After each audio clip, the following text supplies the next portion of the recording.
हाय दोस्तों, मैं हरिओम आंजना, ऑनलाइन हरिओम आंजना, आपके अपने यूट्यूब चैनल पर आप सभी का स्वागत करता हूं।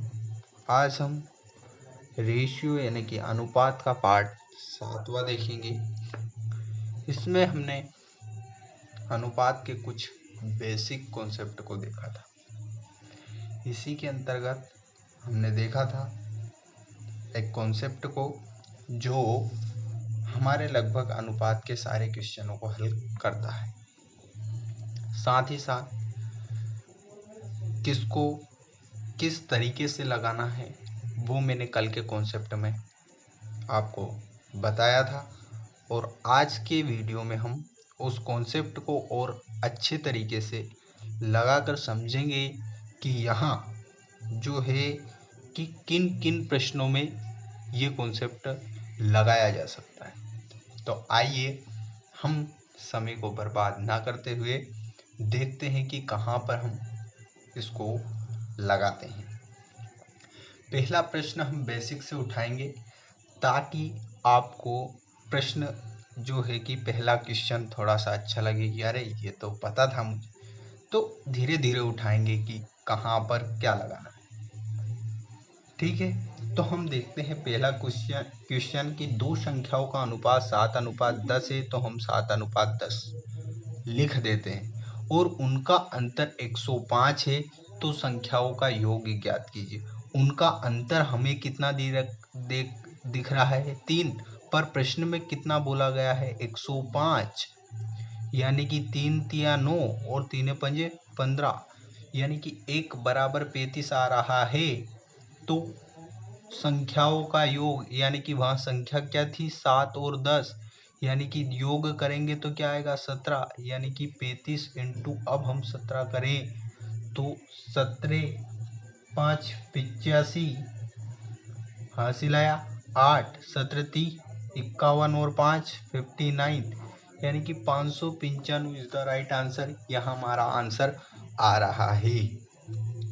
तो इस क्वेश्चन को तो आप बड़ी आसानी से कर लोगे। इसके आगे वाला क्वेश्चन हम देखते हैं। इसको हम उस कॉन्सेप्ट पर देखेंगे। बोला गया है दो संख्या जिनका अनुपात 5:7 है। ठीक है, यदि उन संख्या दोनों में से 40 घटाया जाता है तो उनका अनुपात 17:27 हो जाता है, तो दोनों का अंतर ज्ञात करना है। इस कॉन्सेप्ट जब ऐसा बोला जाता है तो हम किस कॉन्सेप्ट को लगाते हैं वो कॉन्सेप्ट हमें देखना है। बोला गया 5:7 है, ठीक है, हम 5:7 लिख देते हैं। फिर बोला गया है 40 दोनों में से घटाया जाता है, तो इसमें से भी 40 घटाया जाता है और इस संख्या में से भी 40 घटाया जाता है। फिर बोला जाता है कि उन संख्या का अनुपात 17:27 हो जाता है, यानी कि अब ये अनुपात हो गया। नीचे लाइन खींच देते हैं और अब क्या करना है ध्यान से देखना है। इस 27 का गुना हम इस 5 से करते हैं और 17 का गुना हम इस 7 से करते हैं, और जो भी बड़ा आता है उसको हम जो बड़ा आता है उसमें से हम छोटे को घटा देते हैं। तो पहले नीचे का ऊपर से गुना करते हैं। यदि हम 17 का 7 से गुना करते हैं तो 17 7 119, यानी कि ये तो छोटा आएगा, ठीक है, 119 छोटा आ रहा है। 27 इंटू 5 करेंगे तो 27 पंजे 135 होता है, 135। यदि इनमें से हम घटाते हैं तो हमारा आंसर आता है 16, यानी कि 16 बराबर में हम किसको रखते हैं, इसका गुणा हम इससे करते हैं, इसका गुणा हम इससे करेंगे, फिर इसका गुणा इससे करेंगे, जो बड़ा आएगा उसमें से हम छोटे को घटाएंगे। तो देखो यहाँ भी संख्या सेम है, यहाँ भी संख्या सेम है। देखो मैं एक कॉन्सेप्ट बता देता हूँ यहाँ पे, तो आप दोनों का अंतर यहीं से देख लो। यहाँ से दोनों का अंतर कितना आ रहा है 10 आ रहा है। 10 का गुणा 40 से कर दो तो आ जाएगा 400, और एक बराबर क्या आएगा 400/16 आ रहा है, यानी कि एक बराबर कितना आ रहा है 4 चुक 16 और एक बराबर 25 आ रहा है। ठीक है, ये आ रहा है 1 बराबर 25। अब आपको अंतर ज्ञात करना, अंतर दोनों का अंतर कितना है, 2 का अंतर है, तो आपका आंसर हो जाएगा 50। अब आप देखो, ये यहाँ पे गुणा नहीं करा सर आपने और 400 कैसे लिख दिया, तो ये कॉन्सेप्ट मैं आपको समझा देता हूँ कि कैसे आता है। आप देखोगे 27 इंटू 40, 27 इंटू 40, फिर माइनस करोगे, जब दोनों माइनस रहता है या दोनों प्लस रहता है तो हम घटाते हैं। इतना तो मैंने आपको बताया है कि बड़े में से छोटे को घटाते हैं, तो ये बड़ा आएगा क्योंकि बड़ी संख्या से 40 में गुणा हो रहा है, इंटू 17 इंटू 40 होगा, यानी कि 17 इंटू 40 हो रहा है। अब आप क्या करोगे, इन दोनों में 40 कॉमन लोगे, ले लिया ना 40 कॉमन, 40 कॉमन ले लिया तो बचा क्या, 27 माइनस 17 बचा, 27 में से 17 गया तो क्या बचा, 40 इंटू 10 बचा। अब इसमें गुणा करोगे तो 400, तो इसको आप डायरेक्ट अप्लाई करो। कैसे, 40 ऐसे का ऐसे ही रहने दोगे, मन में करना है, 40 ऐसे का ऐसा ही रहना देना है। दोनों का अंतर कितना आ रहा है, 10 आ रहा है ना, 40 का गुणा 10 में कर देंगे, डायरेक्ट 400 आ रहा है। तो ऐसे आपको भी लगाना है, ठीक है। आप प्रैक्टिस करोगे आपको आएगा, नहीं आ रहा है अभी तो आप ऐसे कर सकते हो, नहीं अब भी नहीं आ रहा है तो आप इस मेथड से करोगे, क्योंकि अभी आप पहली बार कर रहे हो तो ऐसे करना है। और यदि आपको हो रहा है ऐसा तो आप ऐसा भी कर सकते हो, क्योंकि आप जैसे जैसे प्रैक्टिस करोगे आपका माइंड डेवलप होता जाएगा। अब ये वाला प्रश्न देखना है, इस प्रश्न में क्या बोला गया, 2 व्यक्तियों की मासिक आय 5:3 है और उनका खर्च का अनुपात 9:5 के अनुपात में है। यदि वे क्रमशः 1300 और 900 की बचत करते हैं तो उनकी आय ज्ञात कीजिए, ठीक है ना। यहाँ बोला मैं, आपको पता है कि 2 व्यक्ति है तो एक की आय का अनुपात 5 है, दूसरे की अनुपात का अनुपात 3 है, ठीक है। अब ये अनुपात में है तो जरूर ठीक है। अब उनका खर्च क्या है, 9:5 है। अब देखो, आय यदि ये है, ये यदि आय है और यदि खर्चा है तो आय बराबर होता है खर्चा प्लस बचत, यानी कि इन दोनों को यदि मैं जोड़ता हूं तो ये तो ज़्यादा आ रहा है, यानी कि ये 5 नहीं है, 5 के साथ में x है, और ये 3 नहीं है, 3 के साथ में x है। अब हमें नहीं पता है कि 9 के साथ में कितने का गुणा किया जाएगा, तो इसके भी साथ में हम y लिख देते हैं। अब देखो, प्लस बचत आता है ना, आय बराबर खर्चा प्लस बचत होता है, इतना तो आपको पता है कि आपके पास यदि आपकी आय मान लो 5,000 रुपये है और आपने 1,000 रुपये खर्च कर दिया। यदि आपकी आय 5,000 है, आपने 1,000 रुपये खर्च कर दिए तो आपके पास बचेगा कितना, 4,000 रुपये। आप ऐसे बता सकते हो ना, यानी कि खर्च प्लस बचत बराबर आय होता है। तो आपके प्रश्न में बोला गया यदि वे 1300 और 900 की क्रमशः बचत करते हैं, यानी कि ये 1300 की बचत करता है और ये 900 की बचत करता है, ठीक है। इतना तो समझ में आ गया, यानी कि ये 1300 यही रहने दो, इस 9y को हम घटा देंगे, तो यहाँ पे इसको ऐसे भी लिख सकते हैं ना, 5x माइनस 9y बराबर 1300 लिख सकते हैं, और ये हो जाएगा 3x, ये 5y उधर जाएगा तो माइनस 5y बराबर हो जाएगा 900। इतना आपको समझ में आ गया होगा। यदि ये बराबर नहीं है तो इसको बराबर करो, तो इसको बराबर करोगे तो क्या आएगा, एक बार और लिख देता हूँ, 15x माइनस 27y बराबर 3900 होगा, और फिर इसमें 3 से गुणा करेंगे, इसमें 5 से गुणा करेंगे, ठीक है। इसमें 5 से करेंगे तो ये भी 15x माइनस 25y बराबर 4500 होगा। अब आप देखो, ये माइनस हो गया, ये प्लस हो गया, ये माइनस हो गया, आप काटोगे तो ये कट गया, ये कट गया ना, ये कट गया, तो दोनों में करेंगे तो कितना आएगा, -2y, और -2y बराबर कितना आ रहा है, देखो आप समझो, -2y बराबर कितना आ रहा है, 100 तो ये और 500 ये 600, ये भी माइनस का 600 आ रहा है, माइनस से माइनस कट गया, y बराबर कितना आ रहा है, 300।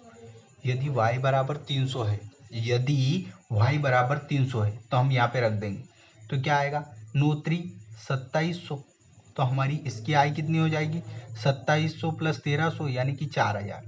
ये आय तो हमारी 4000 हो गई, ये आय 4000 हो गई। तो दूसरी आय क्या होगी, ये भी पूछ सकता है कि आय याद कीजिए, यानी कि दोनों की आय याद करनी।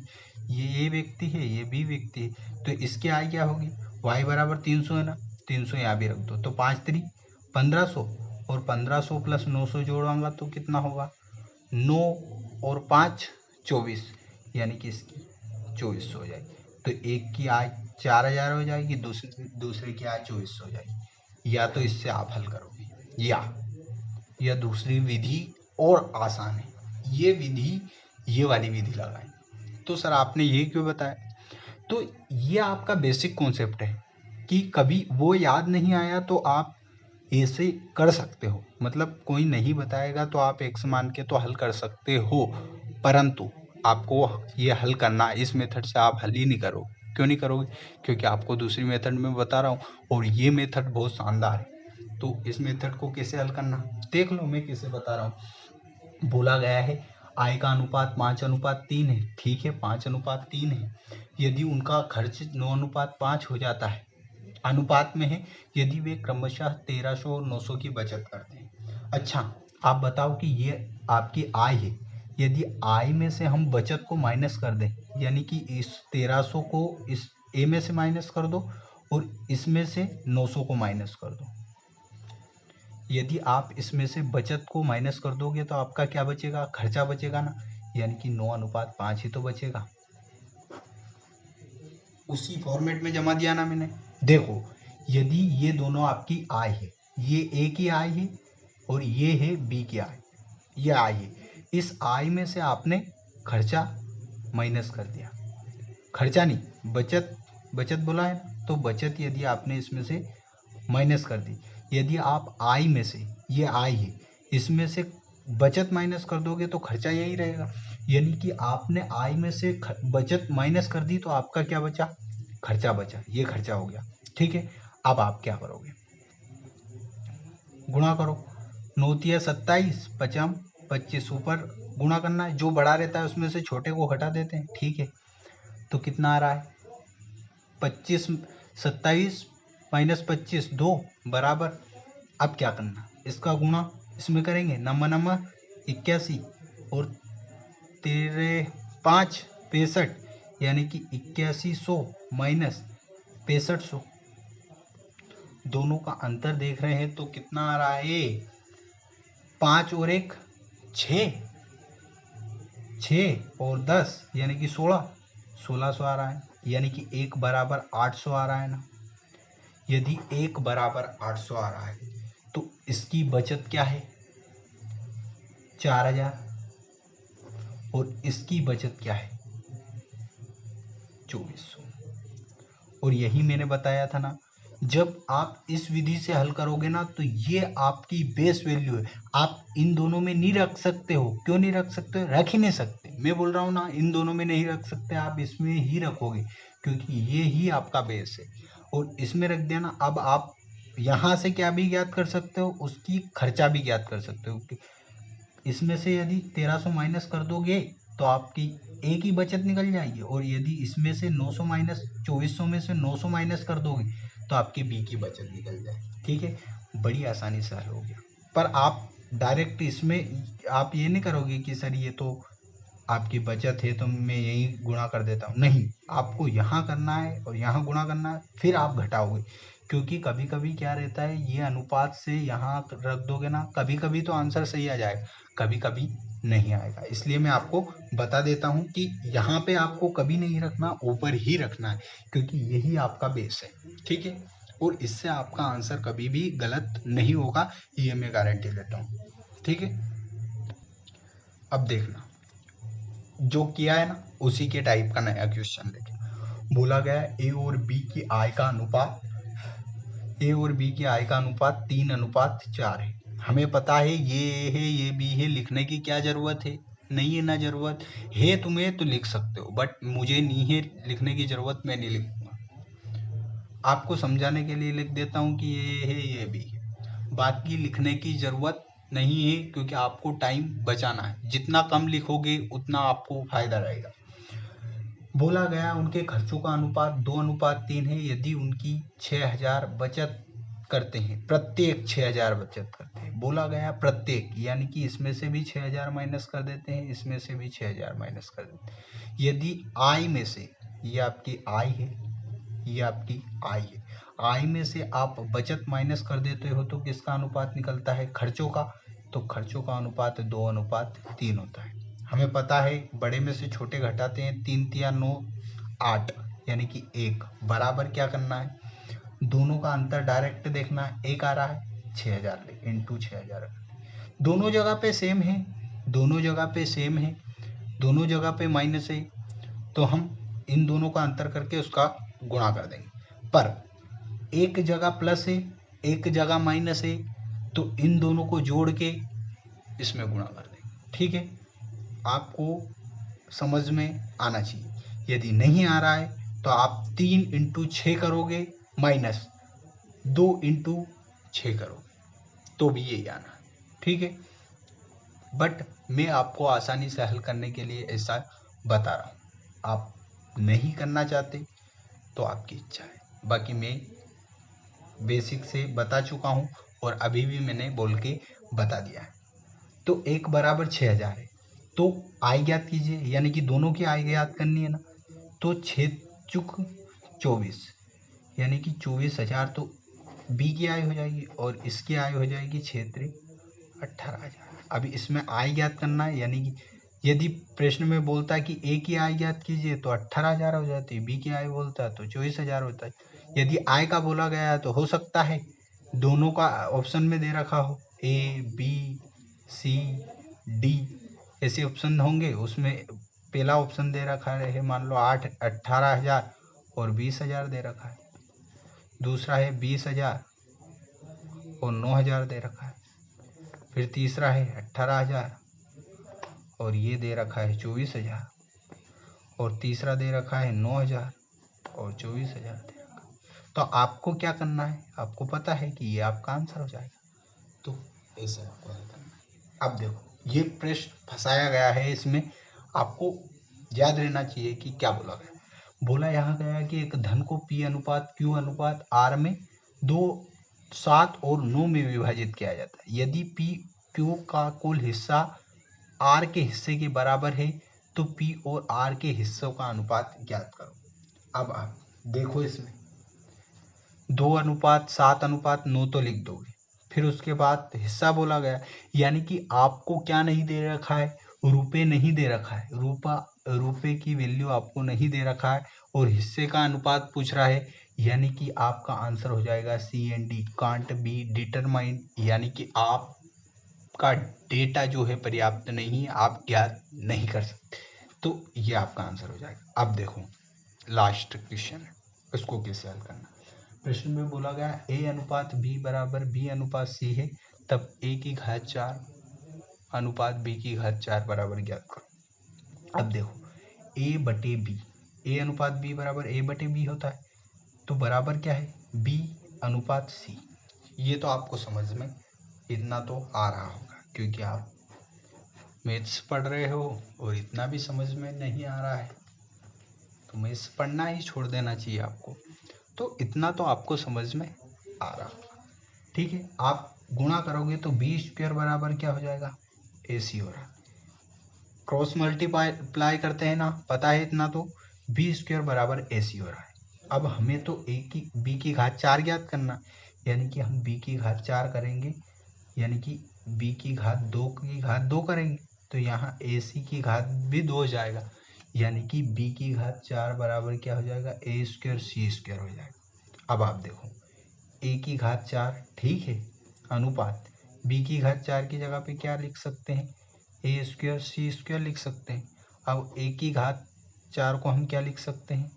a की घात 2 इंटू ए की घात 2 बराबर ए स्क्वायर सी स्क्वायर, यानी कि इससे हम इसको काटेंगे तो ए स्क्वायर अनुपात सी स्क्वायर हमारा क्या आ जाएगा?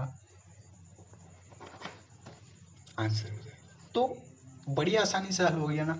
आप सिर्फ मुझे फॉलो कीजिए, मैं आपको हर क्वेश्चन के जवाब बड़ी आसानी से निकाल कर लाता रहूँगा।